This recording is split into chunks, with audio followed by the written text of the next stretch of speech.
Lubita ga'e nama gorsa namaa dhaga'uudha. An nama fuula waaqayyo duratti cabee waaqayyoon boo'ee kadhatudha.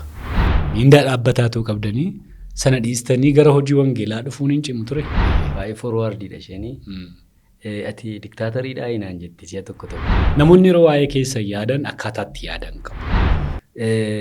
Namoonni si'a tokko tokko waan ofii barbaadan waan jaallatan akka ta'u barbaadu. Akka namoonni sa'aatii guyyaafatanii eeyyamanii faayu. Akkamitti konkolaataa keessatti wal bartanii ji'a lama gidduutti gaa'ela geggeeffattu noo warra wal beeku warra walii wajjin yeroo dheeraa turan iyyuu ji'a ja'a ammoo yeroo qorannaa laannaafiin jedheen. Mudannoo addaa qabdu sana hojii wal qabatu. Biyya alaatti dhaqanii kan naqamatan jiru. Biyya alaatti namni akkamitti akkas godha? Lubni Taganyee namoota waan hin jedhe waan haa ta'u jedhan keessaa nama tokko. Biyya lafaatti iddoo hin qabnu manni keenya waaqarraa jireenyi keenya waaqarraa jennee dubbachaa immoo hin sobdi malee warri waaroon dhaamutti akkas jedhanii. Keessanii luba Taganyiin yeroo itti dhaggeeffatta qabu. Waanuman ofii koo duwwaaf yaade waanuman dhimma waldaa hin qabne waanuman dhimma hojii wangeelaa hin qabne godhanii namoonni fudhatan. Haala kana keessatti maaliif waaqayyo na qoree jettanii beektu? Warra na komataniifis riizanabiliidhaanii warra na ajajaniif immoo waaqayyo sinaa eebbisu.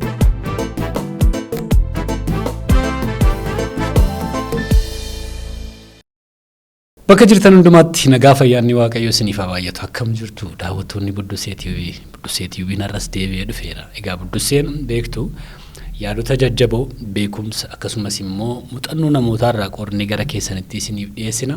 Hamma tokko Buddusnee isiniif dhiyeessina. Kanaaf Buddusee jenne. Akkasumas immoo dubartittii sana hin yaadattu. Waan ittiin budduffattu qabdaa jette. Inni hundumtuu isa bira jiru garuu waan inni jedheen immoo dhaqaatii dubbifadhaa wangeelaa Yohaannis boqonnaa 4 irraati. Nagaa isin gaafachuun irraanfanne an gammachisuu mataa Booranaati. Ana wajjin immoo ogeeyyiin iddoo kana jiru. Sagantaa Buddusee jalqabneerra. Har'a eenyuun fiddee dhuftee yoonaan jettan immoo barii namoonni baay'een beektan nama isin kabajjan nama isin jaallattan baay'ee keessan suurri isaanii viidiyoon isaanii sagaleen isaanii mana keessan jira sababiinsa cidha keessan geggeessaniiru sagantaa keessan irratti argamaniiru isinii wajjin sagantaa baay'ee hirmaataniiru beektu hin kabajju hin jaallattu nama guddaa tokko wajjin jira har'a luba Tagany namarraa teenye isaanii wajjin haasofna dhiyeenya kana gaa beektu baay'een keessan xiqqoo tokko hin mul'atanii badaniiru jettanii warri kakaastan jirtu baay'een immoo quba qabdu akkam jiru eessa jiru maalirra jiru tarii jireenyi dhuunfaa isaanii maal fakkaata wantoota isaan godhanii dabarsan jireenya isaanii keessatti hammam isaan fayyadeera hammam isaan miidheera maal yaadu isaan eessa jiru maaliin tajaajilaa jiru moo tajaajila dhiisanii namoonni jettanii isin dhabdani isaanii wajjin haasofna har'a yaada isaaniirraa budduuqsinee isiniif dhiyeessina.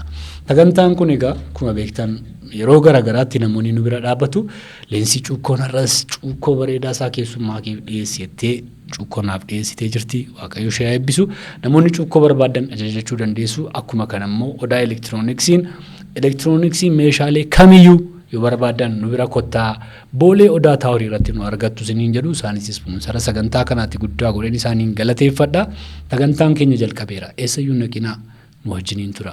Barri bara dorgommiiti bara fiigichaa adeemsaaf kallattii addunyaa beekuuf ammoo teeknooloojii fayyadamuun filannoo osoo hin taane dirqama ta'ee jira. Meeshaalee teeknooloojii sadarkaa qaroominni addunyaa irra ga'een oomishamanitti fayyadamuun addunyaa to'achuuf beekuu akkanumas hojii keessan ariifachiisuu yoo barbaadan ammoo odaa elektirooniksiin ani jiraa isiniin jedha. Bilbila iPhoneii Saamsangii dhiyeenya oomishame akkanumas kanneen biroo laaptooppii gosa hundaa dhaabbileef dhuunfaattis yoo barbaadan odaa elektirooniksiin boolee gamoo waldaa misooma Oromiyaa darbii tokkoffaarra nu bira kottaa malee hunduu jiraa isiniin jedha. Odeeffannoo dabalataa yoo barbaadan duwwaa 91143 jedhaatii nu bilbila yookaan TikTokii, Telegiraamii, Feesbuukii akkanumas weebsaayitii keenya odaa elektirooniks jechuun daawwadha. Odaa elektirooniks meeshaalee teeknooloojii qulqullina qabaniif. Baga nagaan dhuftan luba. Baga nagaan jiraatte game. Galatoomii. Dhugaa baay'ee natti tola yeroon isinii wajjin taa'ee haasa'u. Kabaja guddaan isinii qaba jaalala guddaan isinii qaba isin immoo kanayyuu beektu. Ulfaadhu Egaa har'a isin arguudhaaf yeroo isin beellamu tole jettanii eeyyamtanii iddoo kanatti argamu keessaniif duraan dursee baay'een isin galateeffadha. Nagaadhaa keessiku. Nagaadha waaqayyo. Hundumtuu nagaa maatiin tajaajila. Nagaadha gooftaaf galanni guddaan haa ta'u. Waaqayyoof haa galatu. Egaa yoon barsiisaa isiniin jedhee tole jettu. Homaa rakkoon hin jiru. Akkasiin barsiisaa turtan barsiisummaarraa gara waldaatti tajaajilaatti akkasiin dhuftan namni beeku yaraadhaatti fakkaatan mee waa'ee sanaatiin nuuf kaasame. Egaa warri keenya kan jibbantu nama dhaaladha yeroon haayiskuulii baradhu waa laman jibbaa. Jireenya barsiisotaa ilaaleen barsiisummaan jibban ture. Akkanii 12ffaa fixeen qabxii ba'eessaa argadhee garuu maqaan koo gaazexaatti hin bahin hafe waggaa tokko mana ba'eenii leenjii barsiisummaa dirqamaan dhaqee baay'ee kan si dhibu garuu jireenya koo keessatti amma akka barsiisaas akka barsiisummaas waan hin jaalladhu hin qabu. Erga seentanii booddee. Erga seenee booddee sabab isaa ijoollee xixinnoo carraan ijoollee xixinnoo argee sammuu isaanii keessa waa kaa'uun argadhee.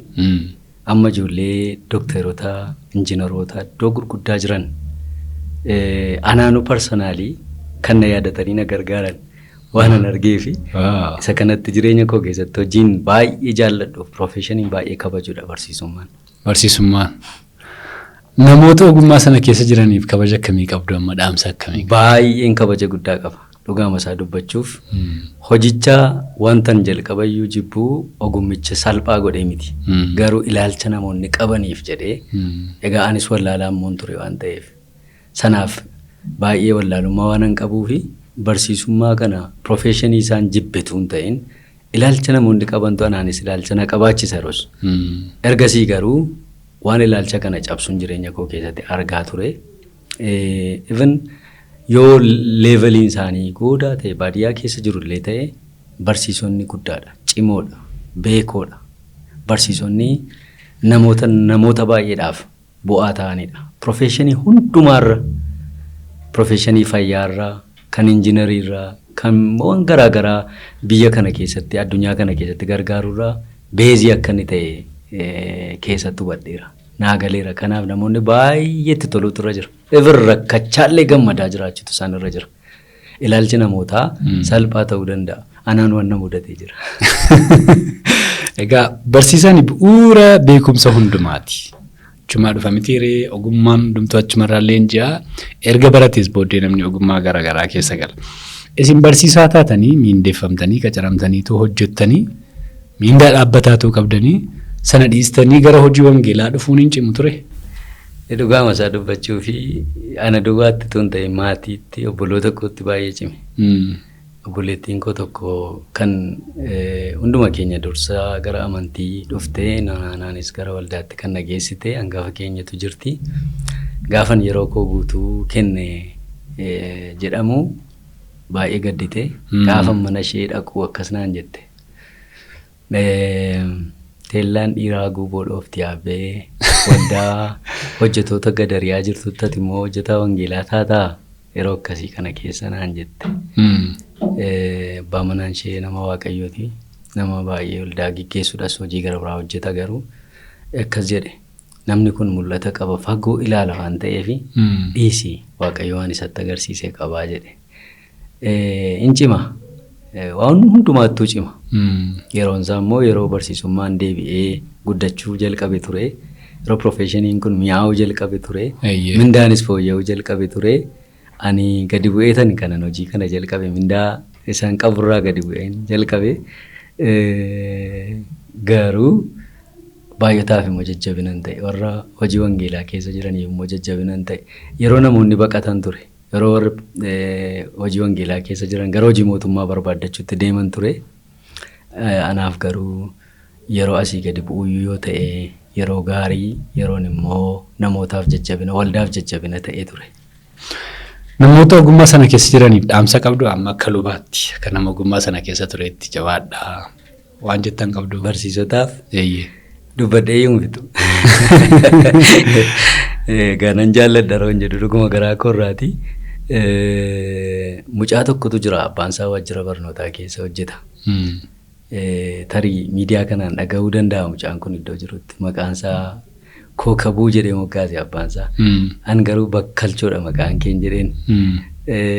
Mucaa kanatu abbaan isaa sababa wangeela lallabuuf yeroo sana gara waldaan dhufne waan ta'eef warra naan morman keessa jira. Mucaan garuu galee waa'ee koo poozitiiviitti hima. tootali jijjiire abbaasaa. Abbaan isaa mana poozishinii qabu ture yeroosi. Mucaa xinnoon mucaate barsiiftutu na jijjiiree naan jedhe gaaf tokko. Waa'ee kee ilaalchan qabu tootali jijjiiree jedhe. Mucaa kutaa tokkoffaati. An kutaa tokkoffaan bara. Egaa barumsa yeroo sana ijoollee kutaa tokko qabatteetu amma kutaa afuriitti wajjin deemta. Mucaan suni sammuu abbaa isaatii jijjiire. Abbaan isaa nama guddaa iddoo guddaatti hojjetudha. Anaan immoo sababan wangeela lallabuu fi dhuguma hojii hojjetanan se'u. Barsiisummaa kana baay'ee kabajan se'u. Garuu mucichi jijjiirame abbaa isaa yoo jijjiire. Maal jechuu barbaadeetanii ijoolleen wallaaloodha jennu, xixinnoodha jennu jijjiirru biyya kanaaf bu'aa buusu. Namoota baay'ee dhimma buusanidha. Amma mucaan kun iddoo inni jiru hin beeku. Garuu warra ijoollee guddatan keessaa tokkodha.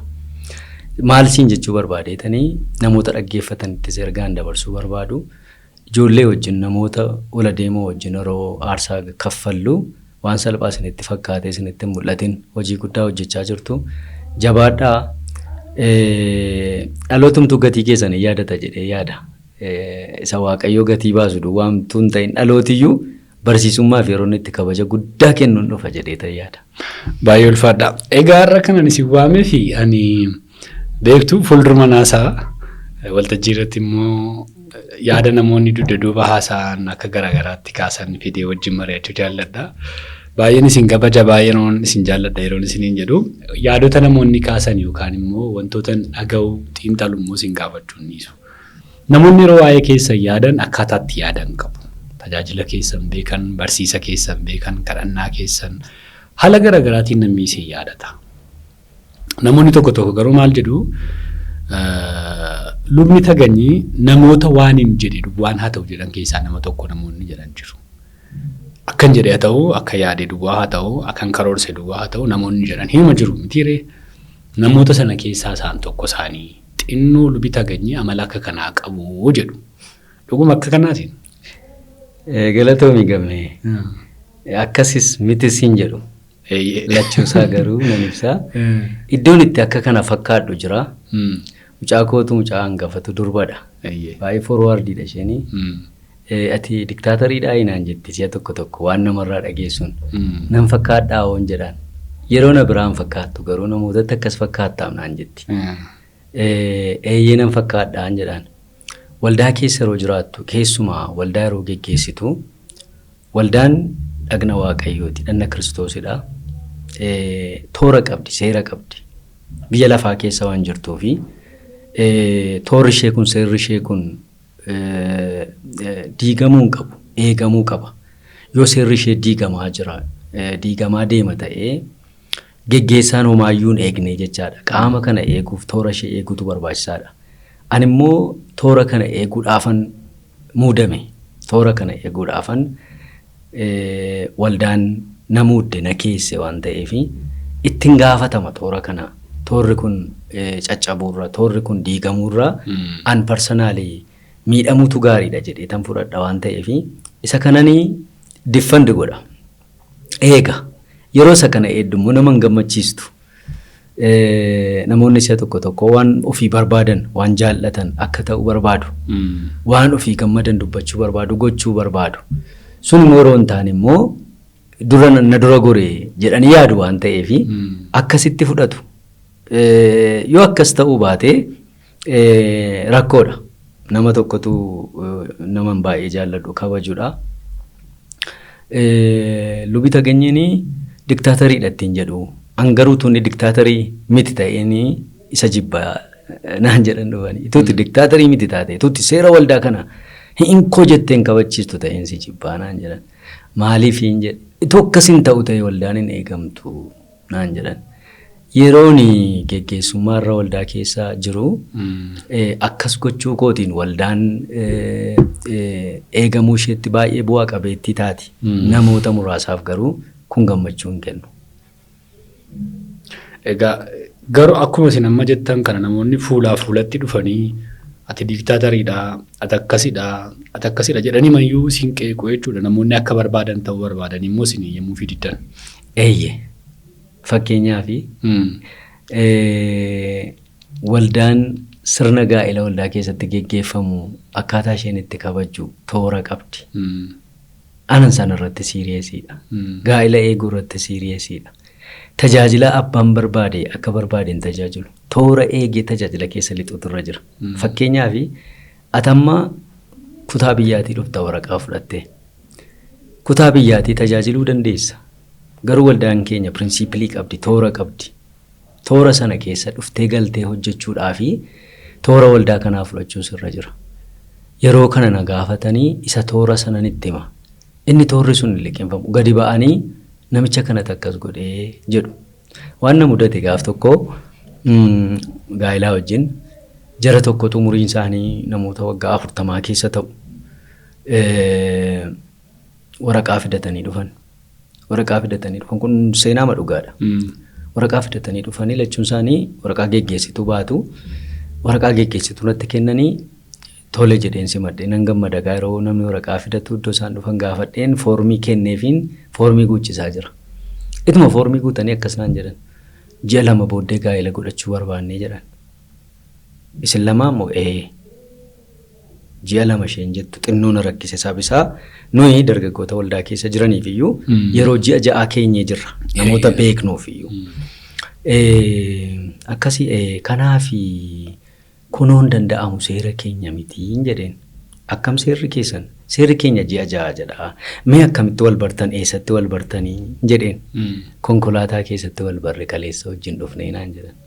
Akkamitti konkolaataa keessatti wal bartanii ji'a 2 gidduutti gaa'ela geggeeffattu nuu warra wal beeku warra walii wajjin yeroo dheeraa turan iyyuu ji'a 6 ammoo yeroo qorannaa laannaafiin jedheen.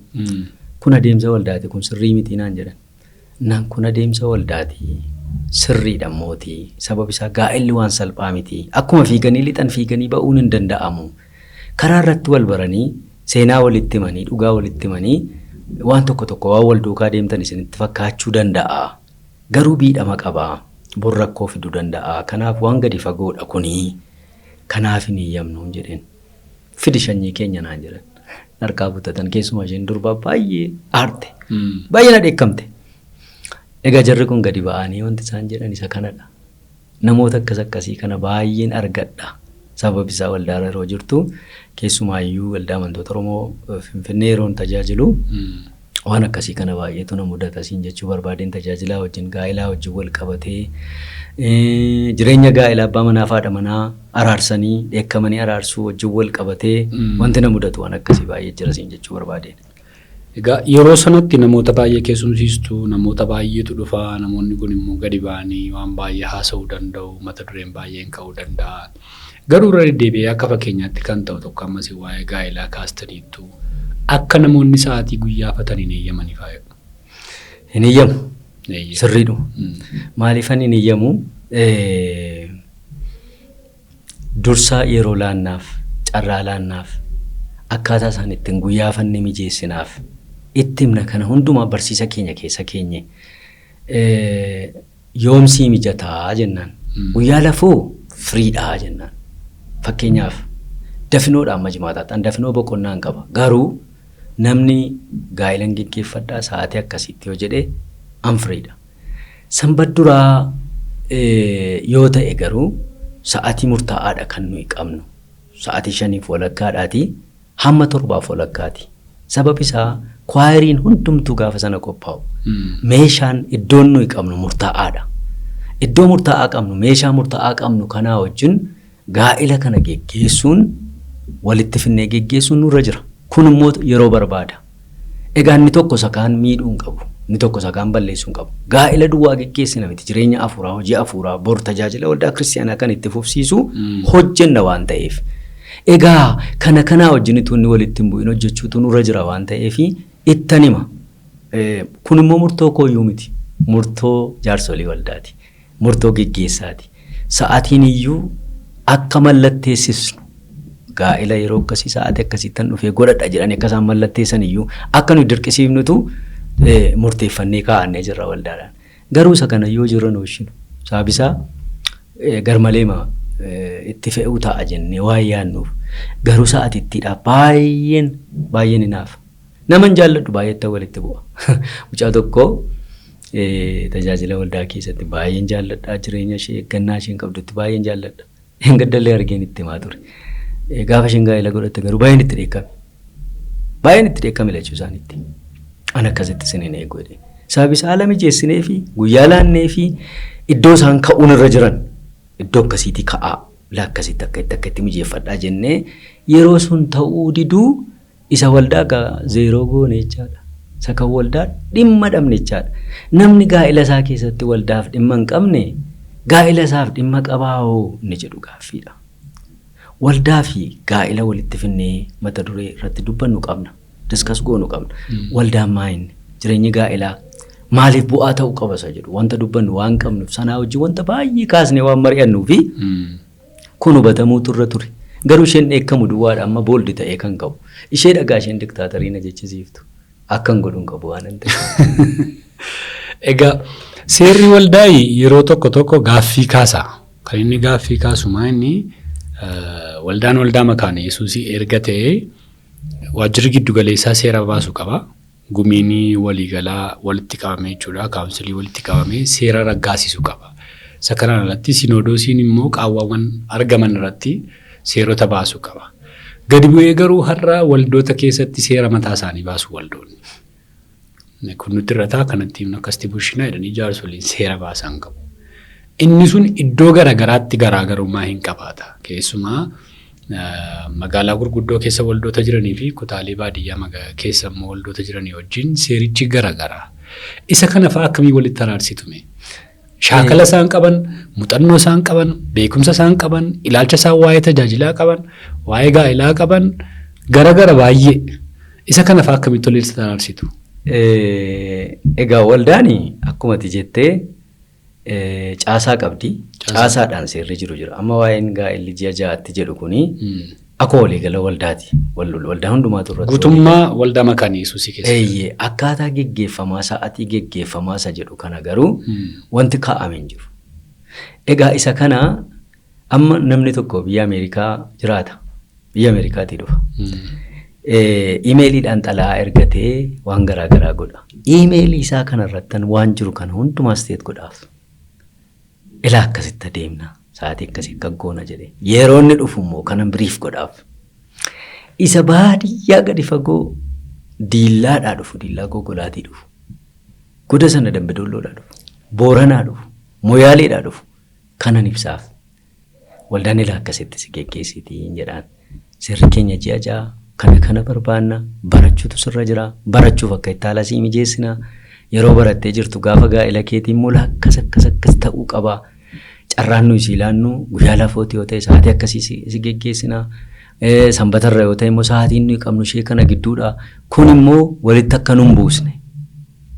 Walitti kan nu buusu isa kanadha. Sababi isaa yoo yeroon torbee gaa'ela eebbisna. Gaa'ela torbaataffaa eebbifna waggaatti.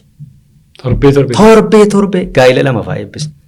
Gaa'ela lama eebbisaa gaa'ela tokko 3 4 yeroo ni walduukaa eebbisnu jira. Kana eebbisaa sagantaan afuuraa torbee maal ta'e jechaadha. Hallayyaatti gadi lixechaa shaakalli hin jiru, kadhannaan hin jiru, walga'iin jaarsoliin hin jiru yoo ta'e iddoo qabnu kanaa wajjin. So kanan ibsaa kanaa wajjin walitti fidanii na hubachuu namoonni danda'an jiru. Erguma godhatanii illee dhufanii rigiriit kan godhan jiru. Kan immoo dallananii deeman jiru. Biyya alaatti dhaqanii kan naqamatan jiru. Biyya alaatti namni akkamitti akkas godhaa? Waldaa sanayyuu ni dheekkaman jiru. Sana siin jechuu barbaadeetani. Okay. Mee mudannoo addaa kana wajjin wal qabatee isin mudate dhiistaniifaa deemtanii jedhamtii takka akkasnaan jedhanii luba qannootu. Isaanumatu jedhee gatii ta'eefan sodaa malee dubbadha. Hamma dhufnee bakka walgallutti jedhani. Hamma sagantaan geggeeffamutti yeroo 100 meeqa bilbilu jedhani. Eessa geesseettaa? Akkam taateettaa? Maal taateettaa? Na sardu jedhani. Sagantaan dhumee qubeelaa kaa'atanii erga ba'anii booddee achi buutee keenya yaadatanidha. Tajaajila gaa'elaa irratti ga'a.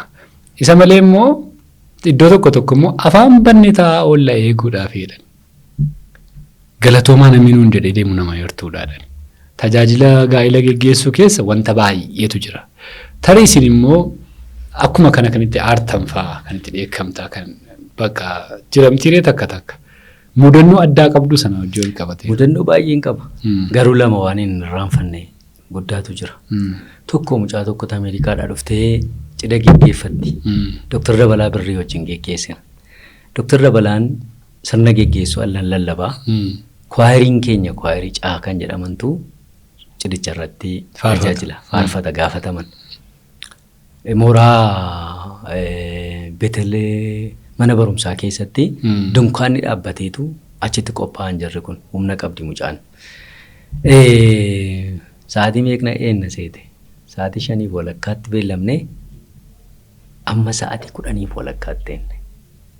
Amma kanan dhufne. Amma kanan dhufne sa'aatii 10:00 dhufan. Ijoollee akka isaan gadi ba'anii shayeen dhunne goone. Ijoolleen tajaajiluu dadhaban. Gaafa sana murtoo tokkoon fudhadhe har'aa jalqabee kwaayiriin fedha isaaniiti yoo tajaajilan malee kwaayiriin dirqisiisu. Saabisaa erga akkas rakkatu ta'e ijoolleen kun iddoo garaagaraatii dhufu warra kaan saantibatti waa wanneedhaan iyyuu qabaachuu dhiisuu danda'u. Warramti saantiba qaban immoo gadi ba'anii wanneechuu fi haalli mijatuuf amma dhufu too jennuuti. Doktariin deemuuf turan natu kadhatee hambise. Guyyaa gara biraa immoo miseensota keenya holataa irraa dhufu. Akka isaan holataa irraa hin dhufne itti himneerra. Warri Ameerikaadhaa dhufanii naannoodha akka isaan ka'an itti himneerra. Ameerikaadhaa dhufanii sa'aatii 5 guyyaa hafatu jechuun amma namni dhugaan se'u. Kun garuu dhugaadha. Riyaalitii lafa jirudha. Holataa irraa dhufanii hangaafa sana na dhukkuba akka carraa ta'e namootan kadhadhe. Namooti amma sa'aatii 11 roobirruutti eeganii deeman warri eebbisu warri lallabus. Dhufuu didan amma kana. Amma kana dhufuu didan. Sa'aatii 11:00 dhufan. 11:00 nuyi achi hin jirru. Anna dhukkuba silayyuu qorichaan fudhachaa jira taayifoidiin na qabee natti dhaamannaan galee shoogaleedha manni koo. Yeroo mana ga'u naa bilbilan lakkii kana booddee illee waan eebbisnu hin qabnu jedheen. Deebi'anii galan. Iddoo lallabaa ture namichi waan ta'eef Dr. Dabalaan ganama waldaa keessa taa'uu waamanii kadhannaa godhaniif jara lamaaniif balleessaa isaan akka ta'e baraniiru jarri. Egaa mudannoo akkasiitu jira. Egaa kana yoo laalte gaaffii kana yoo laalte inni geggeessu maa tolereet gochuu dhiisee jedhama malee inni dhufu maaliif sa'aatiitti dhufu dhiisee kan jedhu hin jiru. Yaadni sun hin ka'u. Egaa isinii hojii yaadota akkasiitu ka'a gatii ta'eefanii. Dhugaadhuma baay'ee natti tola. Carraa akkasii yoo argadhe haasa'e hin beeku. Egaa jennuun isaanii akkasii isaanii irra namaan darbanii isa jedhu sanatu jiraafan akka kanas ni kaase. Egaa namoonni namoota gosa garaagaraatu jiru. Namoonni tokko gorsa namaan dhaga'u tokko ijoollee duwwaa waan gorsanitti fakkaata tokko dargaggootuma duwwaa waan gorsanitti fakkaata. Nama guddaa ta'es namni hin gorfama. Geggeessitoonni biyyaa pirezidaantoonni jiramtiire kallattii garaagaraatiin gorsitoota qabu. Lubi tagay nama gorsa namaa dhaga'uudha. Baay'ee iddoon itti dhaga'ee yaada koo tootalii 100% jijjiiru qaba. Iddoon itti immoo hin jedhu. Lachuunsaa narratti mul'ata. Maa inni yoo jette gammee koo ani nama baay'ee luboota gurguddaa jaarsolii abbootii waldaa kiristiyaanaa jalatti guddatedha. Nama waldaa keessatti guddatedhaan. Dhugaa baay'een jaalladha. Kompromaayiz gochuun hin barbaadu dhugaa. Kaabisaa waan itti miidhamu guddaa waan hin qabuuf sodaan koonni guddaan isadha. Yeroo tokko namoonni dhufanii akkan dhugaa kompromaayiz godhuuf natti dubbatu. Hiriyaa abbaa kootiyyuu ta'anii hinkoo jedhaan. Jaarsi tokko amma gara gooftaa dhaqaniiru. Yeroo tokko waldaa keessatti naannoodhuma itti dhalanne biilaadhumatti waldaa fi caasaa gidduu rakkoon uumame. Anummoo dargaggoota dura taa'aa dargaggootaa ta'an immoo gaafa jalqabaa dhufanii na dheekkaman hiriyaa abbaa kootiiti. Na dheekkaman baay'ee ana duwwaayyuu miti mucaa an dura taa'aadhaan ni barreessaa dhaalachuu keenya fuudhanii waldaa kana sintu diiganuu jedhan. Lakkii akkas miti ennee hubachiisuu yaalle. Namoonni garmalee hubachiisanii dhufanii dheekkaman. Nummoon sodhaan nan jaallannaan. Nama baay'ee dhugaa ammoo jaallatanidha. Booddee garuu dhugaan galee fi dhufanii baay'ee gaddanii dhiifama nu gaafatan.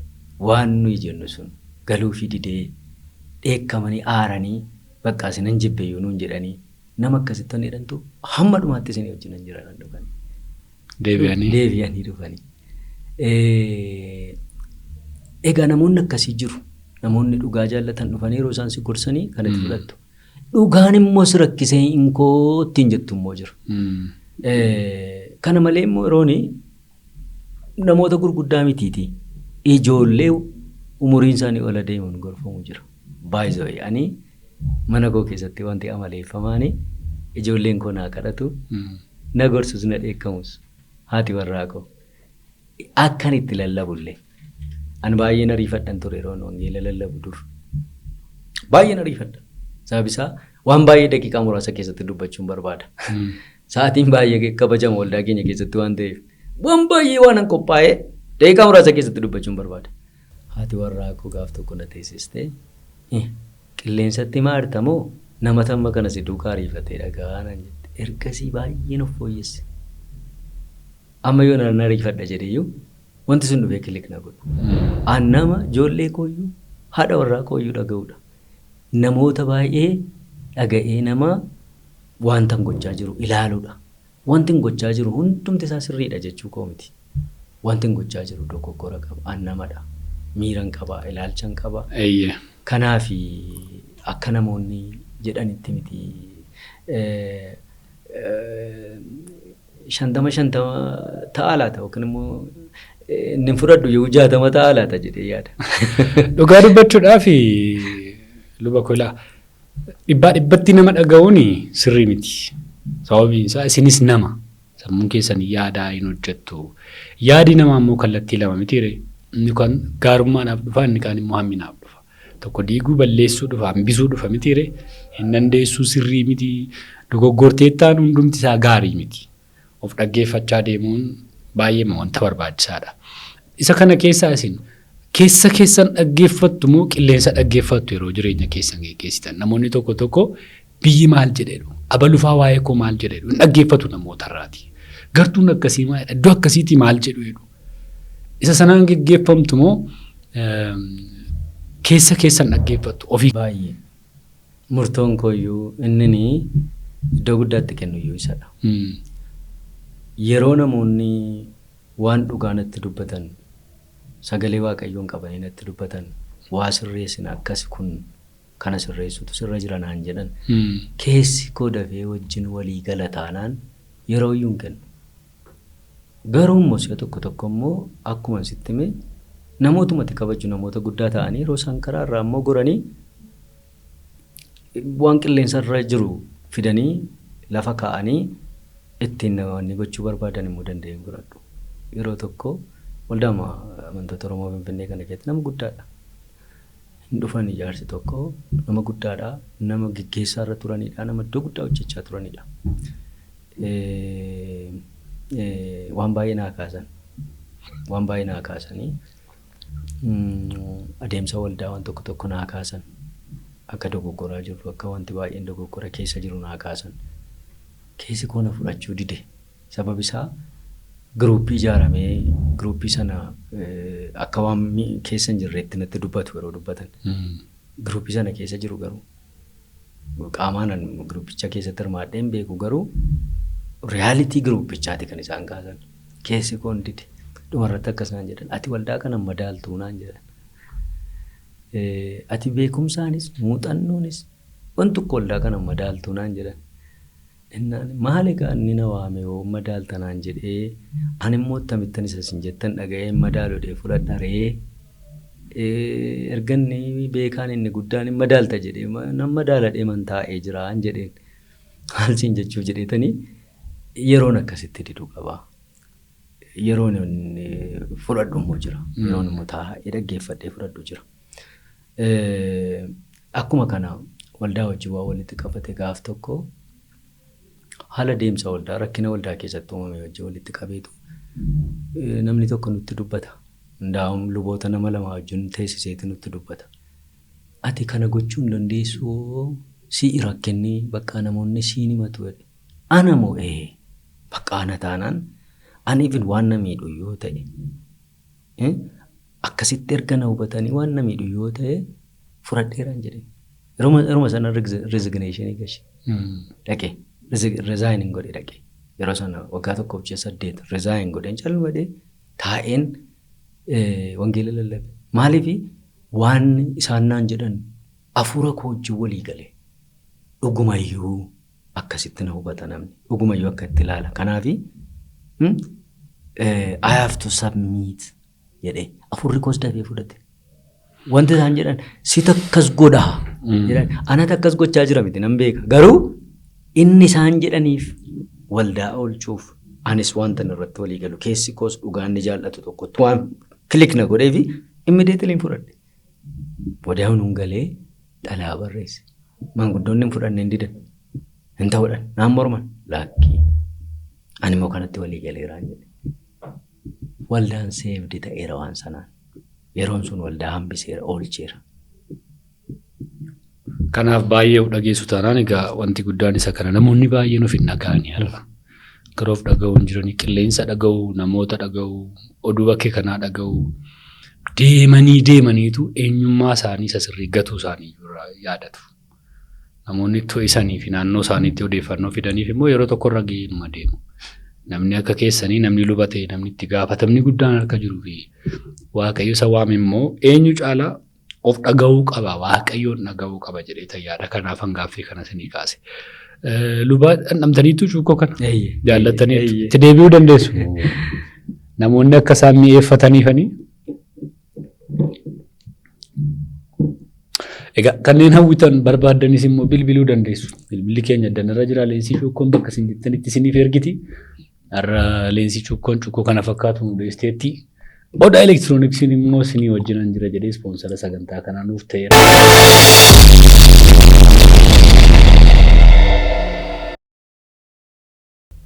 Gaaffilee akka tasaas nan qaba. Takka gaa jireenyi namaa bu'aa bahiidha mitiire. Gaaffilee akka tasaa kana waama isinii yaadattaniitti yaaddanii deebistan. Gaaffiin akka sanaa hin jiraata. Maaliif yeroo tokko guyyaadhaa guyyaatti wanti nu mudatu jira. Baay'ee gammanna akkuma sana immoo hin gaddinaa. Wanta nu yaadne akka nu yaadne ittiin deemaa deebi'eemu booddee ittiin deebi'aa. Namoonni badaniiru gaafa jedhan waaqayyo lafaa nu kaasaa. Baay'ee gaafa mul'annee nu malee hin jiru jennu immoo taa'aa yerootti waaqayyo sinuun jedhu jira. Si waan baay'ee dabarsitaniitu. Namoonni baay'een harka walitti isinii rukutanii beektu. Namoonni baay'een immoo isinii mormanii beektu. Kun dhugaama jiru gatii ta'ee fankaasa. Haala kana keessatti maaliif waaqayyo na qoree jettanii beektu?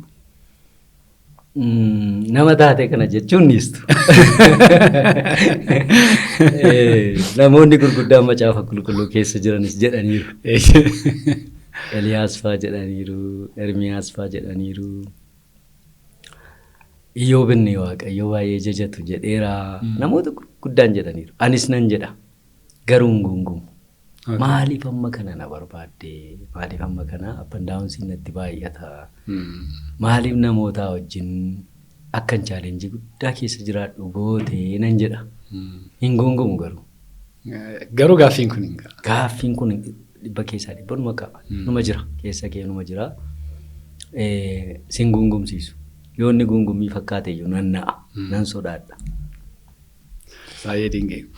Egaa namoonni nama jaallatan qabu, nama hordofan qabu, nama duukaa bu'an qabu. Isin nama akka fakkeenyaatti ilaaltan qabdu yookaan immoo abaluu ammayyuu hiriyaa kooti wajjin mari'annaa, wajjin kadhannaa, wal gorsiina nama jettan qabdu. Namni kun tarii akkaataa inni itti haasa'u, akkaataa inni itti waan tokko godhu namni hin hubatu. Anaaf garuu dhugaama isaa dubbachuuf luba Malkaamuu Mokonnin almost waggaa 14 waggaa 15 ergan isa baree nama yeroo tokko natti hin geeddaramne isan arge. Namni kun booldiidha. Dhugaa jaallata. Gara keettis immoo deebi'een dubbata. Sila waasii kaaseen ture rizaayinan godhee waggaaf 8 waldaa dhiiseen calmadhee taa'aa ture inni. Gaaf tokko dhufee waldaatti deebi'uu qabda naan. Waaqayyotu si barbaada iddoo sanatti naan jedhe. Gaa waaqayyooti jedhe. Nan dhaga'een Sababi isaa nama miiraan dubbatu waan hin taaneef. Nama immoo namni nama sirratti dammaqsee sirratti nama kaasus miti. Egaa jira jechuu barbaadeetani. Nama kanaan maroonni akkasitti forwaardii dubbatu namoonni tarii anis akkuma kana mala akkasiin qaba badaan hubataniin garuu itti siqan nama akkasii irratti nama akkasii baay'ee irraa fayyadamu baay'ee ittiin ijaaramu. Naa kadhataa na gorsaa anis nan kadhadhaa fi nan gorsaa wal dhageenya baay'ee dhuguman sitti himaa waan biraa miti wal dhageenya. Anarra immoo waa wayyuuf iddootti na gargaareyyuu baay'ee qaba. Baay'ee qaba. Kanasiin jechuuf hin jedhe. Dhuguma namni nama barbaachisa namni yookaan namni ilaalanii deeman yookaan immoo namni hiriyaa ta'ee koodee ta'ee nama gorsu nama kadhatu nama jajjabeessu nama barbaachisa jireenya amantiif tajaajila amantii keessatti. Iddoo kanatti egaa isaa goda yeroon ture naa kadhachuutti na gorsuutti istii lammarraatti na hordofuutti abbaa hafuuraati jedhee naman baay'ee jaalladhuuf kabaju. Kumarraa of gaa nama jedhamu abbaa kumee nama jedhamu jalattan guddadheeni. Abbaan kumee isaanis lubadha. Namootaaf nama beekaan fakkaatu. Nama ergaa dubbatu nama mul'ata himu duwwaa fakkaata. But he is wise. Baay'ee nama bishaataa, nama gadi fagoo, nama sagalee waaqayyoo akkaataa addaatti keessa jiruu fi nama fuuldura nama agarsiisuu nama danda'udha. Isa biratti guddadhe. Amma ammaa na hordofa. Yoon hin bilbiliniif ture maal taate naan jedha. Naa kadhata. Waa'een koo konsarniin koo baay'ee isa dhiba. Garamitti adeema inni jedhu. Miidhama koo hin jaallatu. Sababi isaa akkan bu'aa buusu, akkan dhimma baasu, akkan fuuldura gaarii qabu waaqayyo karaa isaa argee naa wajjin dadhabaa ture waan ta'eef. Kanaaf namoota akkasiin qabatin jechuu barbaade. Waaqayyo faagalatu. Egaa tarii namoonni nama hin beekanii isin hin beekan gatii ta'eef yaaduu sila yaadni hundumaa kaasu. Isa sila jechaa olee hundumaa dubbatu gatii ta'eefi akka namoonni isin baraniif waan ani isin gaafachuuf yaade waaqayyo keessa koo fidee isin gaafadha. Qajeelfama jireenyaa qabdu? Baay'ee. Baay'ee. Fakkeenyaaf mee? Dhugaa kompromaayiziin godhu. Erga namanii booddee erganii baay'ee waldaa keessatti guddadhee leenjii barsiisummaa dhaqeen achitti immoo afurri qulqulluun na argatee hangeeddarame chaalenjii guddaa keessa jira yeroo sana booddee garuu pirinsipilii jireenyaa laayif pirinsipiliin qopheeffadhe. Inni jalqabaa dhugaa kompromaayiziin godhu dhugaa inamma caammachu isa jedhu. Anamma nan du'a malee gammee addanatti goomsee amma caammachee jajee sokkuun barbaadu. Gammee irra waa tuqaan jira ta'e gammee laaddoo akkasirra waa sirra jiran jedha. Anarras namni akkas akka jedhuun barbaada. Kun pirinsipilii koo ishee tokkoffaadha. Qajeelfama jireenyaa. Qajeelfama jireenya kootiiti. Inni lammaffaan yeroo hundumaa namoota miidhamoo bira dhaabachuutu jireenya koo keessa jira. Maaliif miidhamee habalu? Maa cabee habalu? Andafee nama jaajin godhu. Tajaajiltoota kan amma namoonni ol fuudhanii lafatti garrokutu. Dafanii irratti odeessu. An akkas hin godhu. Biran dhaabadha. Nan kadhadhaaf. Nan waama. Ofittan qaba. Wajjinan rakkadha. Hamma humna kooti. Hamma humna kooti.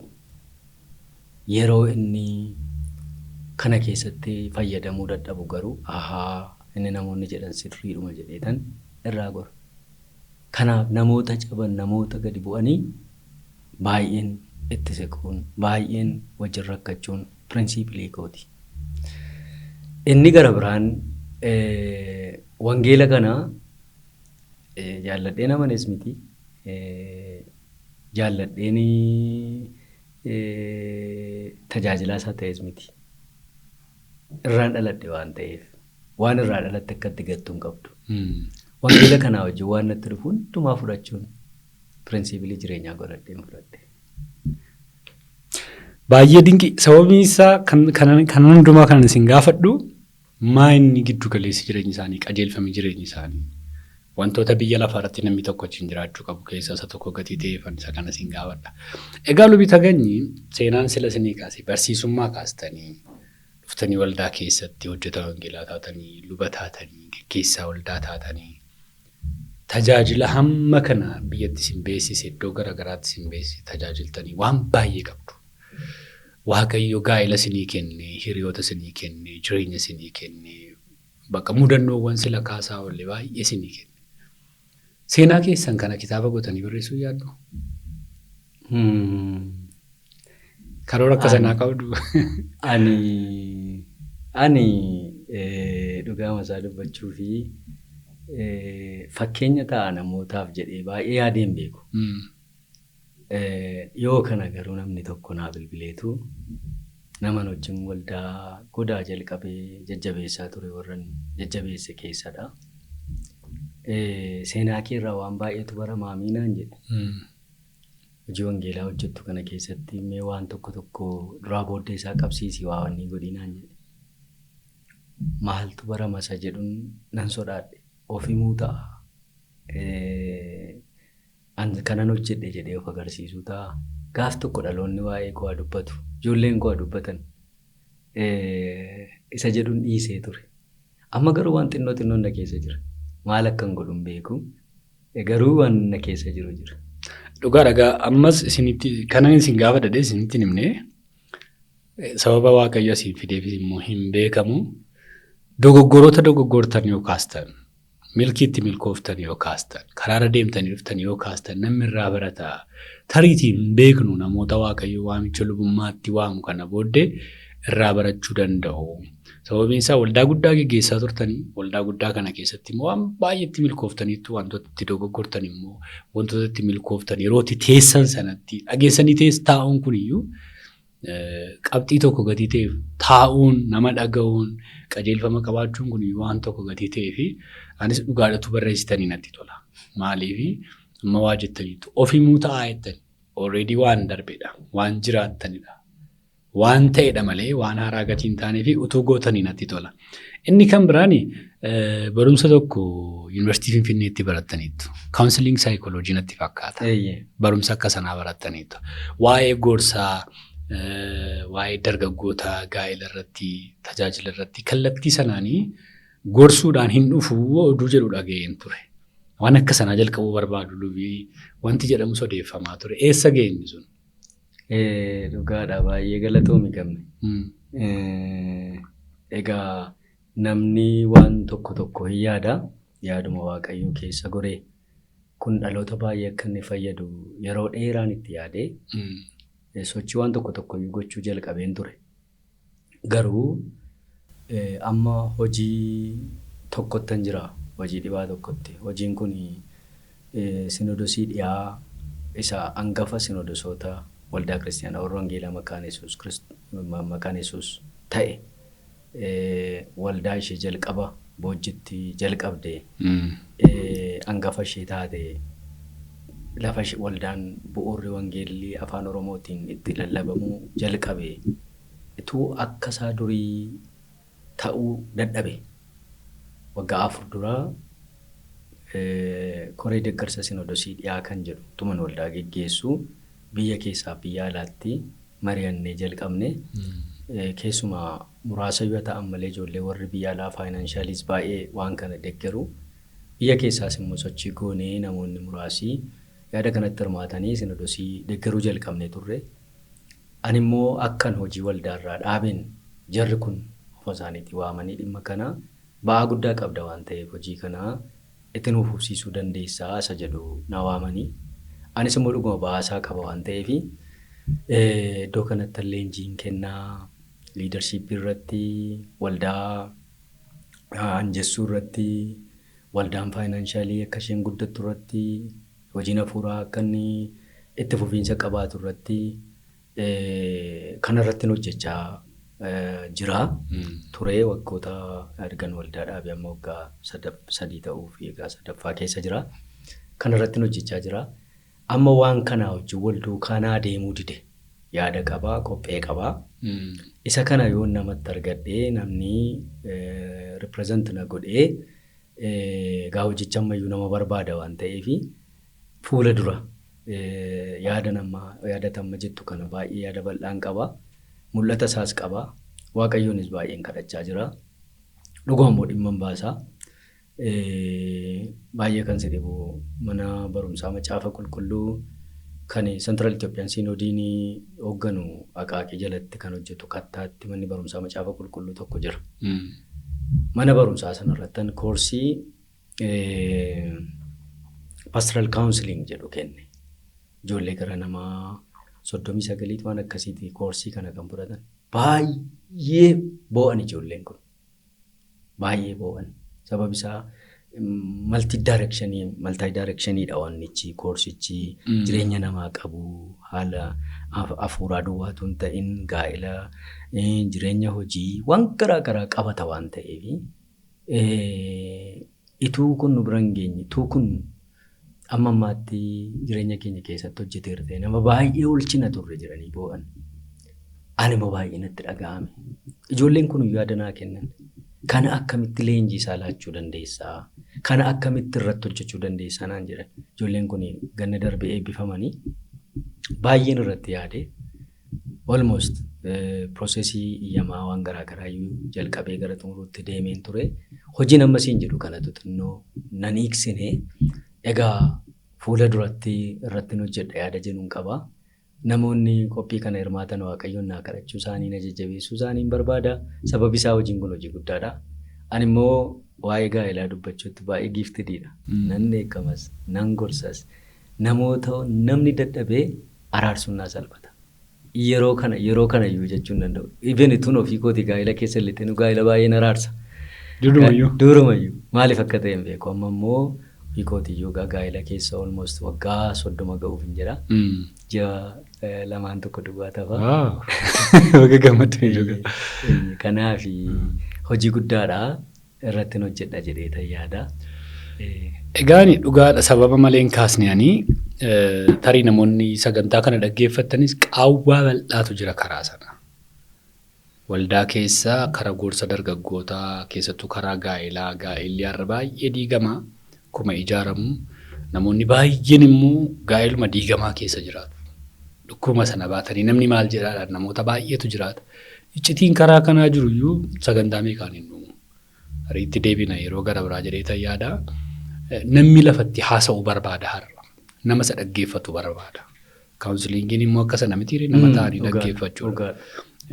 Murtoo sana baabatu murteeffata garuu dhaggeeffachuudhuma barbaada namni. Namni nama hin dhabeedha bakkee kana. Nama hin qabuudha. Namatti har'a iccitii tokko yoo himtan bor gabaa keessa oolcha. Gara marsaalee hawaasaatti fida fakkeenya godhatee haasa'a. Kanarraa kan ka'e rakkina guddaatu jira.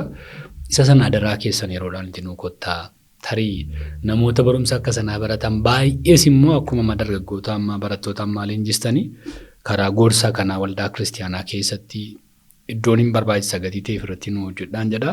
Namoonni baay'een waan ittiin isin dinqifatan immoo qabu akkuma kanneen isin komatan jiran. Barsiisa lubata ga'in baay'een jaalladha. Baay'ee barsiisuu kadhannaa isaanii tajaajila isaanii baay'een jaalladhaa jedhu. Yeroo qophii akkamii qabdu isin? Yeroo kadhannaa akkamii qabdu? Meessa sana nuu kaasa gara xumuraatti hin fida. Siyaa eebbisu gameeku. Dhuguma namoonni natti sin himu. Bilbilanis natti himu. Carraa argataniin yeroo na arganis natti himu. Jabaadhu naan jedhu. Yeroo qophii qaba. Ani nama 10 yoon nan tajaajila ta'e nan qophaa'a. Konfiraansii gurguddaas immoo Waaqayyo carraa naa kenne nan tajaajila nan qophaa'a. Tokko nan kadhadhaa. Lammata macaafota nan dubbifadhaa. Waaqayyoon attam jedhu maal jedhu jedhee Waaqayyoon nan gaafadhaa. Dhugaama isaa dubbachuuf kitaaba qulqulluu biratti macaafota nan dubbisa. Amma waan hin qabu ani baankiidha akkaawuntii irraa waan qabu. Mana koo dhufte macaafii lafa taa'uu hin qabu. Kitaaba qaba. Nan bitadha kitaaba. Ji'atti si'a tokko si'a lama birrii muraasaan dhaqeen kitaaba barbaadee bitaa nan dubbisa mootii. Namoonni yeroo kitaaba dubbisnu hin qabnu jedhu. Anaaf yeroon kitaaba dubbisuu hin dhibu. Yeroon kadhannaa kootii sa'aatii 9 amma 11tti 11 amma 12tti ganama yeroo hundumaa kitaaban dubbifadha. Ganama jechuudha. Kanaaf waanan jedhu hin dhabu. Waanan jedhu hin qaba. Inni kun egaa tarii salphaatti namaan dhufu. Wallaansoo qaba. Sa'aatii akkasii mijeeffatanii kadhachuun qophaa'uun nan kadhadha fuula Waaqayyoo barbaade immoo soomaaf sagadaanis nan kadhadha. an nama fuula Waaqayyoo duratti cabee Waaqayyoon boo'ee kadhatudha. Namoota Waaqayyoo immoo nan dhaga'a. Ergaa Waaqayyoo dubbatu nan dhaga'a. Addas nan baafadha. Afurri koo adda baafadha. Waaqayyoo fagalatume kanumaan wal qabsiisee waltajjii kanarratti akka maqaa dhaamu kanan barbaadu jecha Iyesuus jedhamu tokkodha. Maqaan kun egaa maqaa hiika baay'ee qabudha. Maqaa baay'ooliin eegan, maqaa baay'ooliin amanatan, maqaa baay'ooliin jaallatan. Maqaa akkuma kana immoo biyyi lafaa ittiin mormitu addunyaa kamirrayyuu yoo deemtan maqaa jirudha. Maqaa nuun eegnudha. Maqaatti seetanii iyyee ba'udha. Waa'ee maqaa kanaa ana caalaa isin baay'ee lallabdaniittu waan baay'ee jettaniitu. Yeroo Iyesuus jedhamu lubi tagany maal yaadu? Maaltu gara keessan dhufa sammuu keessan dura? Ani yeroon baay'ee depressed ta'u Yesuus koo jedha. Depressioniin jira. Depressed taata maal nama waan taaneef hin miidhamtaa, hin gadditaa, hin cabdaa, hin dhabda. Nan dhaba. Yeroon dhabu Yesuus koo jedha. Yeroon kophaa ta'u Yesuus koo jedha. Gaaf tokko Waaqayyoon natti dubbatee akkas jedhee karaa mucaa Waaqayyoon dhaga'u tokko jechattiin kun sii kennamte naan jedhe. Yesuus koo jedha. Anaaf Yesuus ogummaa kooti. Televezyiinii koo irratti adda ishee irratti Christ is my wisdom barreeffamee jira. Ani beekumsi koos Yesuusi. Qabeenyi koos Yesuusi. Maqaan kun iddoo malee dhaamu nama baay'ee jina wal lola. Yeroo lallabus, yeroo barsiisus maqaa kana iddoo malee waamina. Yeroo rakkattan garuu waamaan jedha. Yeroo rakkadhu waamee garuu gargaarameera. Ani yeroo baay'een kophaa ta'a. Garuu Waaqayyo kophaa na godhee hin beeku. Yeroo waammadhu akkaataa addaatti naa mul'ata. Kanaaf anaaf addadha maqaan kun. Waaqayyoo fagalatu. Ani akka namoonni yaadatan iddoo kennaniifan barbaada. Nama baay'ee qabee ol kaasee, nama baay'ee gargaaree, nama baay'ee karaatti banee namoonni baay'een irraanfataniiru. Iyesuus jechuun haasaa madabaree tokko namootatti fakkaatee jira. Immoo qilleensa kanarratti maqaan kun ol ka'uu qaba, haasa'amuu qaba. Akka namoonni jedhan miti. Iyesuus ilma Waaqayyooti. Iyesuus giddu galeessa jireenya keenyaati. Hafuura nuun baafannudha Iyesuus. Jireenya keenyadha Iyesuus. Kanaaf waa'ee isaa namoonni iddoo akkamii qabuuf isa jedhu yoon baree natti tola. Waa'ee keessan baay'ee haasofne, waa'ee adda addaa baay'ee haasofne, asirratti waa'ee Yesuusiin kaasu taanaa waan biraa dhimma. Galanni isaaf haa ta'u, maqaan isaa haa eebbifamu. Egaa baay'ee namatti tola. Yeroo gaarii qabaachaa jirra. Isinitti tolaa jira? Dhugaa baay'ee natti tole. Haa ta'u namoonni waan baay'ee qabu gaabbii qabduu lubi tagany. Jireenya keessan keessatti. Gaabbiin qabu yoo jiraate ani waldaa keessa yeroon hojjedhu amma waldaa Gullallee gara gidduuttan dhaabe siin jedhe malee waggaa 16 almost luba ta'eetan kan geggeessaa ture.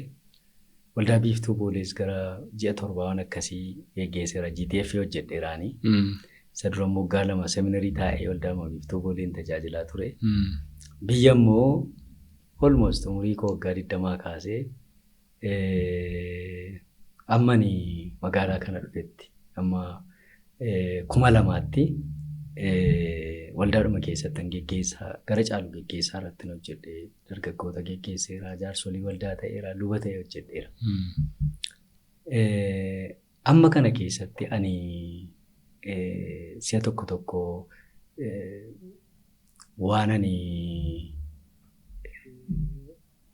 hin hojjenne jedhu baay'ee hin qabu jedhee yaada. Garuu waan hin hojjennetu jira. Ofiif yaadee bukkeetti wangeela kana hojjechuu bukkeetti akka namaatti immoo waan yaaduun irra tureera.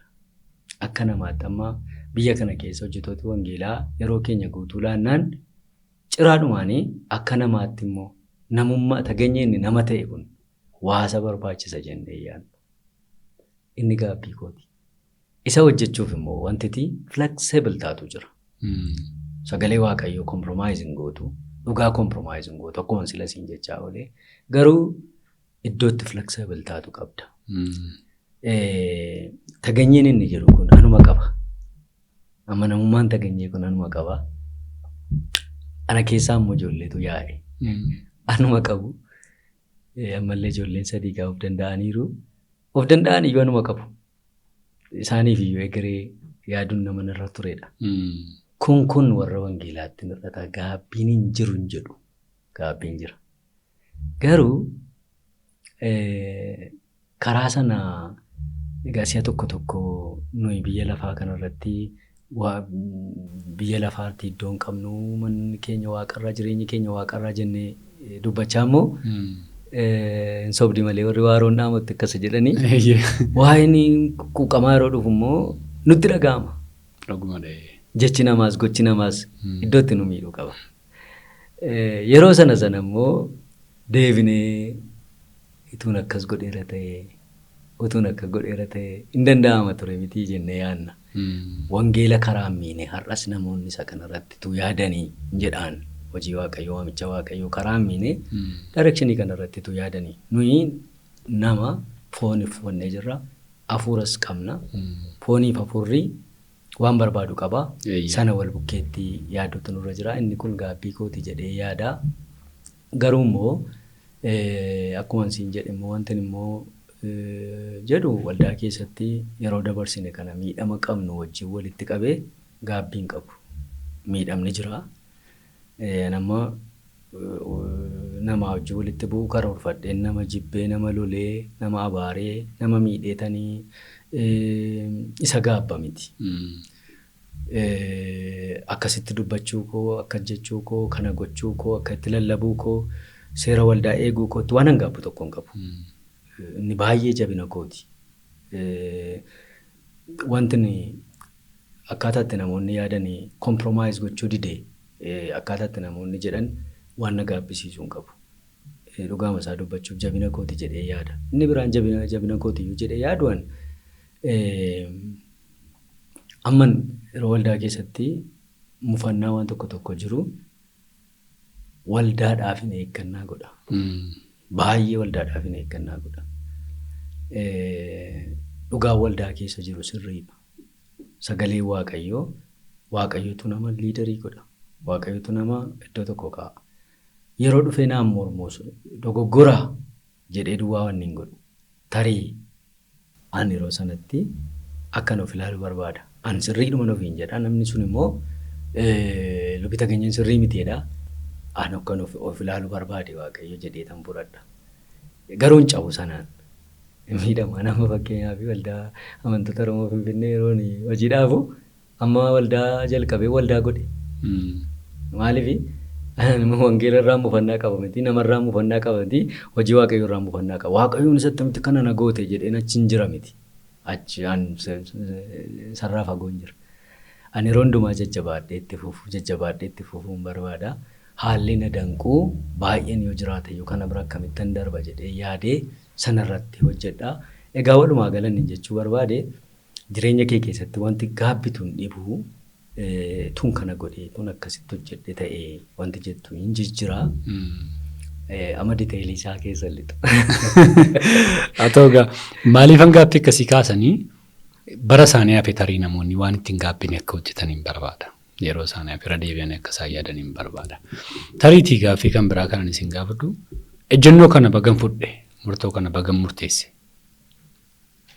Keessumaa gaafa yaadattan jiramtiiree namni tokko abaluun bagan fuudheedha. Isheen nama sirriidha. Abalutti bagan eeruu beekti. Yookaan immoo waajjira akkasii galuun kun na fayyadeera hojii akkasii hojjechuun kun. Gaafa sana murtoo kana bagan fudhee bagan dideedha namni. Erga deebi'ee booddee waan akkas jettan qabdu sin. Iddoo baay'eettan jedha. Murtoo gaa'elaa koo irratti bagan fuudhee gammadaru baay'ee. Hojii mootummaa dhiisee hojii wangeelaa hojjechuu kootti nan miidhame miti bagan miidhame jedha. Bagan godhe murtoo sirriidhaan jedha. Yeroo tokko waldaa keessatti chaalenjiin irra ga'u immoo murtoo murteessuu qaba. Amma namoonni naa gaddu si'a tokko iddoo guddaa ga'uu sirra ture ati maaliif akka itti dubbattaa ati maaliif akka jettaa ati maaliif akka gootaa naan jedhu. Inni iftuu ati akkuma namootaa callumatti achi ilaaltee hin dabartuu ati jedhu hinkoo callee ilaalee hin darbu. Inni murteessu inni dubbaddu sirriidha bagan murteessee jedha. Gaabbiin qabu jechuu kooti sanaan. Kun rakkoo hin qabu, miidhama hin qabu miti. Miidhamoo sana bagan miidhame, bagan akka godhe jechaa manatti tolaaman miidhamachaadha. Haa ta'u, inni kan biraan egaa sagantaa koo gara dhumaatti fidaan jira. Akkuma jalqabas ni kaasee immoo wantoota nama gaafachuu qabu tun gaafatiin addaan hin ba'an. Dhimma kanarratti tun dhiifama gaafadhee waan jettan qabdu jireenya keessan keessatti. Dhugaama isaa dubbachuu fi waldaa keessa yeroo hojjettu akkaataa ati itti yaadduuf akkaataa ati itti waa gootu namni wal qixxeen hubatu. Inni kaan beekaa micciiraa isa kaaniif immoo hin galu. Amma waldaa amantoota Oromoo Finfinnee iddoon itti hojii guddaas hojjedheedha. Iddoon itti gatii guddaas baaseedha. Namootaaf hin galu malee baay'een gatii baaseen miidhama guddaan miidhame akkuma jiraachuutu jechuudha. Jiraadhee miidhamaama jiraadhee tan hojjedhee hojii hojjedhu. Yeroon amma hojii dhaabe kana namni baay'ee miidhameera waa'ee koo. Itun carraa argadhee hubachiise. Deebi'ee hojii sana hojjedhee jechuu koo miti. Itun carraa argadhee namoota kana hubachiise. Itoo akkas jaallannu, itoo akkas duukaa taanu namoonni jedhan jiru. Dhugaama isaa dubbachuuf. Waldaa koo jalqaba gaafa dhiisee dhufu magaalaa kana dhiisee dhufu chaalenjii liidarshiippii wajjin wal qabateedha. Waldaan keessatti guddadhe keessa gaafa magaalaa kana dhufu seminariidhaa eebbifamee deebi'een galee garuu deebi'ee gara magaalaa kanaa dhufu waan jaalladhee miti. Baay'een jaalladhaa. Iddoon itti dhaladhe kana baay'een jaalladhaa. Waan hallee isaatu akka magaalaati miti. Waan mallee isaatu garuu anaaf iddoon waa hojjechuu danda'udha yaade garuu chaalenjii liidarshiippiitiin nan dhufe. Garuu deebi'ee dhaqeen carraa argadheen waan an dubbadheen iddoon itti gaabbe akkasitti dubbachuun narra hin turre akkas gochuun narra hin turre jedhee namoota narraa eeganitti dubbadhe carraasaa argadheera. Ammas ituun carraasaa argadhee nan jaalladha namoota baay'ee narraa eegan irraa enne dhabne namooti jedhan jiraachuu danda'u. Tarii immoo akka isaan ilaalanitti immoo dogoggora waan an godhes kan itti fakkaatu immoo jiraachuu danda'u. Ituun sana hubachiisuu carraa argadhee, tun of qulqulleessuu carraa argadhee isa jedhu yaada. Egaa kun immoo waan baay'ee sii qajeelcha. Innumti liidarshiippii keessa taa'ee akka sanatti na hubatee dogoggoreeyyuu qajeeluu danda'a gaafan taa'ee hubachiisu. Murtoo koos taa'ee gaafan hubachiisu. Rijiditii itti fakkaachuu dhiisuu danda'a. Yeroo tokko immoo waldaa oolchina jennee waan nuyi goonu kuni amma gaafa sanatu calladee waldaa keessa taa'ee dubbii ka'aa rakkinatu uumamaa isatu immoo akkas godheedhama. Inni akka godhe garuu an poozitiivii isaan hubadhaa. Nama gara biraatti immoo poozitiivii ittiin fakkaatu yookiin waan yaada qajeelaa irraa madde ittiin fakkaatu. Waanuman ofii koo duwwaaf yaade, waanuman dhimma waldaa hin qabne, waanuman dhimma hojii wangeelaa hin qabne godhanii namoonni fudhatan immoo jiru. Kanaaf carraa argadhee tun isa kana qulqulleessee jedhee baay'ee yaada. Baay'ee gaarii ulfaadhaa kabajamaa yeroo nalaattaniif iddoo nalaattaniif dhuftaniisti yeroo akka kanaa wajjin dabarsuu keenyaaf baay'een isin galateeffadha lubaa. Gara dhumaatti amma maal hojjechaa jirtu namoonni lubii taganyeessa jiru maalirra jiru yoo jedhanii gaaffii kaasan amma dura kaastaniittu garuu mee gaarii godhaa ibsaa fiitii tariitii isin bilbiluu barbaadan isin argachuu barbaadan gorsa yoo barbaadan haala garaagaraatiin isin tumsuu yoo barbaadan bakka jirtan maalirra akka jirtan nutti hima. Egaa Waaqayyoof galanna ta'u manni iddoon jireenyaa koo naannoo Gafarsa Sinii Faabrikaa jedhama. Waaqayyoo namoota kaasee mana naa ijaaree achi keessan jiraadha. Hojii immoo asuma taa'een naannoo Sinodosii dhiyaatti hojjechaa jira akkuma silasiin jedhee gartuu kana warra faawundarii keessaa anis tokkodha warra jalqabaa keessaa waldaama keessa yeroo hin jiru koree keessan ture geggeessaan iyyuu ture. Isa booddee immoo amma gara hojjetaatti ergan hojii dhaabe immoo gara hojjetaatti dhufeen hojicha hojjechaa jira. Egaa bor wanti hojjedhu harka Waaqayyoo jira. Hojii kanatti baay'een gammada. Hojiin kun chaalenjiis hin qaba. Wanta caccabe wanta diigame deebistee haaressuun chaalenjiis qaba. Wanta immoo itti si boqochiisus immoo qaba. Haalli amma biyya kana keessa jirus immoo danqaa baay'eeyyuu qaba. Achi nan deddeebi'a. Yeroo tokko nan deddeebi'a leenjii kennuu hojii garaagaraa hojjechuu walgahii hirmaachuu wanta garaagaraatiin nan deddeebi'a. Haa ta'uyyuu malee immoo nan tajaajila amma waldaa tokko akkuma sila sitti meddoo lallabaa mana kootti jalqabee waldaa ta'eera. Naannoodhuma Siniif Afrikaa jedhamu naannoo Gafarsaatti waldaa Makaana Yesuus ifa Waddoo Boruu kan jedhamu waldaa ta'ee amma hojii hojjechaa jira.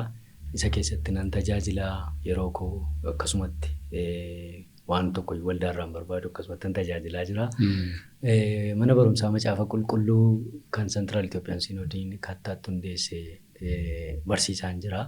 Galgala baratu koorsii seemisteeratti koorsii lamaan tokko fudhadheen barsiisa warra graduating classes warra kaanis nan barsiisa. Kana biratti leenjii garaagaraa nan kennaa lafa na waamanitti waldaan na waamtii carraa qabaa balballi naa banamee jira Waaqayyoof haa galatu jira. Waaqayyoof haa galatu. Baga jiraattan jiraadhaa isiniin jenna. Tariitii waltajjii kanarratti gaangaaffii waan qopheesse xumureera yoo tuun kana kaasee yaada kana kaasee adeemsa koo ammarraatti tajaajila koo ammarraatti namoonni kallattii garaagaraatiin naaf kadhatan na bira dhaabatan jiru isaanii nutuun galateeffadhee yookaan akkasumas immoo kanas nutti dabalee waan jettanuu jiraate waltajjii isaan isiniif jeessa. Waaqayyoo isinaa eebbisu carraa akkasiin alaattee gammee gara jalqabaa dhuma irrattan dubbadha dheennise ani yeroo mo'aas baay'een si jaalladhaa amma immoo Waaqayyoo carraa kana sii kennee miidiyaa kan akkasitti jalqabuu keef Waaqayyoon guddaan galateeffadhaa. Iddoo kana immoo carraa naa laattee yeroo akkasiin alaachuu keef Waaqayyo si haa eebbisu jechuun barbaada. Miidiyaan kun miidiyaa Waaqayyo guddisu haa ta'u jechuun barbaada. Akkuma dubbachaa jirru iyyuu dhuguma yaada Waaqayyo keessatti dubbatamaa jira waan ta'eef namoonni isa kana ilaalanii miidiyaa kana jajjabeessuu buleessa keenya kanaaf kadhachuu karaa hundumaayyuu bira dhaabachuutu nurra jira jechuun barbaada. Dabalee ani namoota baay'een galateeffadhu qabaa. Namoota jalqabaa kaasan jireenya fuuraa kootti dadhabaa turan wajjiniin guddadhe boojjitti ergan magaalaa kana dhufees immoo waldaa magaalaa kanaa keessatti namoota wajjin baay'ee dadhabaa ture. Isaanis naa wajjin dadhabaa turan. Faayinaanshalii namoonni na deeggaran yeroo mana ijaarradhe illee baay'ee dadhabanii namooti na gargaaran jiru. Dargaggoonni baay'ee naa wajjin dadhaban jiru. Ilaa kaleessuma kaleessaallee Gruupiin tokko nan tajaajilaanii mana koo dhufanii kadhatanii na eebbisanii mana kootti deeman.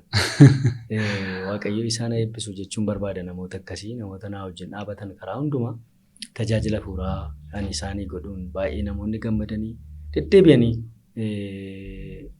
naa bilbilan naa kadhatan si wajjin jirra naan jedhan jiru. Keessumaa dargaggoonni baay'ee umurii dargaggummaa keessa kan jiran. Anillee baay'ee kan isaan hin beekne yeroon yuunivarsiitii tajaajila yuunivarsiitii dhaqu namoonni baay'een natti fiiganii akka na beekan akka tajaajila koo jaallatan itti natti himu ani amma kana bira ga'eera jedhee yaadu Waaqayyo garuu carraa naa kenne namoota akkasii naa kenneera. Namoota baay'ee biratti namoonni muraasni na komachuu danda'u. Warra na komataniifis riizanabiliidhaanii warra na ajajaniif immoo Waaqayyo sinaa eebbisu warra na bira dhaabattan tajaajila koo ammarraatti na bira dhaabattan. Waaqayyo sinaa eebbisu jechuun barbaada. Maatiidhaan kan naa kadhachaa jirtan, kan naa wajjin dhaabattan, kan na gorsitan Waaqayyo sinaa eebbisu jechuun barbaada. Garuu dhaamsan qaba. Dhaamsi an qabu waldaan kiristiyaanaa dhanna Waaqayyooti. Bu'aa dhagna Waaqayyooti. Waldaa keessa namoota tajaajilan, namoota ergama qaban, namoota wangeela kanaaf gatii baasan ituu yaadanne jedha. Amma magaalaa kana keessa yeroon ilaalu magaalaa gurguddaa sarara argadhee nan naqaa yeroon ilaalu kan gatii baasu hojjetaa wangeelaati. Ituu waamicha hin qabu ta'ee achi hin taa'u. Garuu waamicha harkatti bada. Maaltu harkatti balleessaa?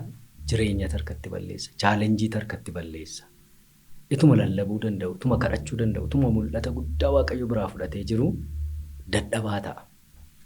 Wanti dadhabaasa godhe maal inni jechuurra nungitu nun madaalu jecha jedhutu jira. Keessumaa magaalaa gurguddaa waldaa gurguddaa irratti wanti hin dhaga'u kanadha. Nun madaalu wanta jedhutu jira. Kanaafitu geggeessitoonni waldaa kanarra deebi'anii yaadanii nan jaalladha. Namoota Waaqayyo isaanii kenneef ituu kadhatanii, hojjettoota Waaqayyo waldaaf kenneef ituu kadhatanii. Hojjettooti Waaqayyoos immoo ani ofii koorraa jireenya koorraa waan ani isinitti himu ani waaqayyotti abdiin kutadhu. Iji koo waaqayyo irra jira. Waaqayyoon hin kadhadhaa. Jabaadhee qabaadheen dhaabadhe miti.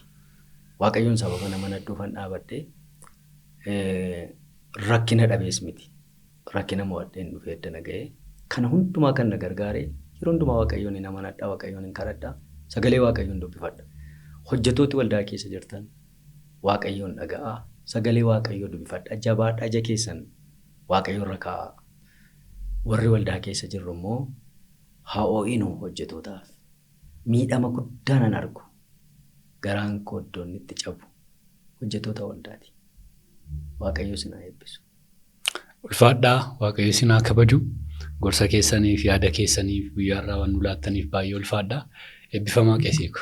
Waaqayyo si haa eebbisu gammeeku. Ulfaadhu. Kabajame baay'ee. Galatoomaa ulfaadhaa.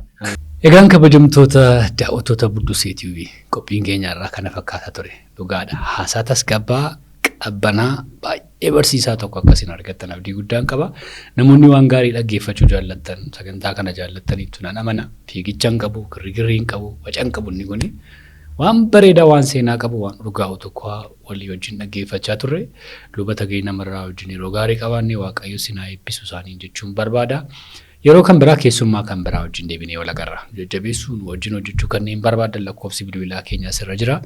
Sagantaa kana namaaf qoodaa, sabiskiraayibii godhaa nu tumsa. Kanneen cuukkoo barbaadan leensii cuukkoon jirti. Elektirooniksii bilbila haaraa yookaan immoo kompiitara bareedaa isaan barbaada yoo jettan immoo odaa elektirooniksii fayyadamuu hin dagatina. Eebbifamaa har'as ogeeyyii kaameraa mindaa'ee shufeeriif Abdii Tsaggaayee wajjin turre. Torbe yeroo kan biraa keessummaa kan biraa wajjin hanga walitti deebinutti gammachiisu uummataa Booranaan ture. Nagaa waaqayyootiin tura.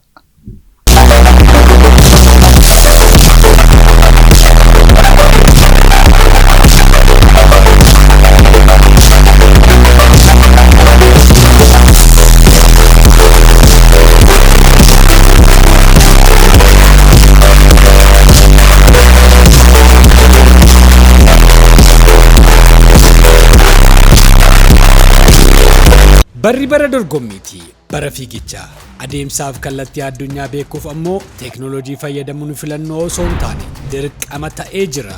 Meeshaalee teeknooloojii sadarkaa qaroominni addunyaa irra ga'een oomishamanitti fayyadamuun addunyaa to'achuuf beekuu akkanumas hojii keessan ariifachiisuu yoo barbaadan ammoo odaa elektirooniksiin ani jiraa isiniin jedha.